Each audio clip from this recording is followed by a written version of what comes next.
EMDR, eye movement desensitization and reintegration. So what is it? How do I use it?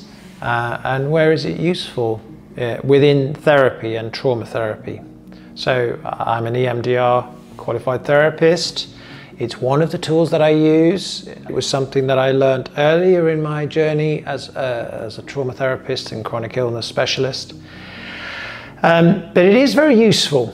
It's very, very similar overlaps to many other forms of trauma therapy. There are common threads which exist throughout trauma therapy, and slowing things down, interrupting processes, to allow the body to be able to integrate, reprocess, whatever languaging we choose to use. These are key elements. There's good research around the effectiveness of EMDR in trauma and in chronic pain, in fact. A wonderful piece of research was presented recently with Bessel van der Kolk, the great author and researcher of The Body Keeps the Score. And he was presenting some research that he's done looking at fluoxetine as an antidepressant versus EMDR. And EMDR was significantly more effective than fluoxetine, or Prozac as it's more commonly known.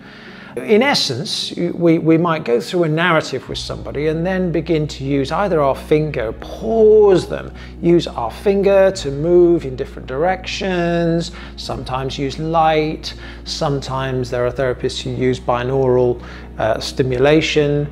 It seems that interrupting the process, as we described through, and when we're tracking for some overwhelm in the system, we might work through a timeline of a traumatic event, an accident or something, or an attack or something, and we want to come at it from here or from here, knowing that they survived at the end, but not going to T0, as we sometimes call it, in the middle.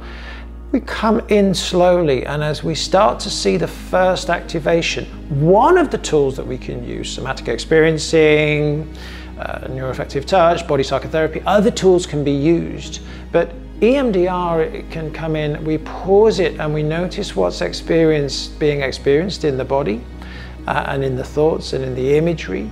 And we pause, move our fingers around, and there's this very, as Bessel said, this very, very bonkers thing. We wiggle our fingers about, and all of a sudden, the activation in the system seems to go down. And then we can slightly start to tell the story again and go, well, that's interesting, I can get to this point, and I don't seem to have the same kind of upset or irritation or bodily reactions.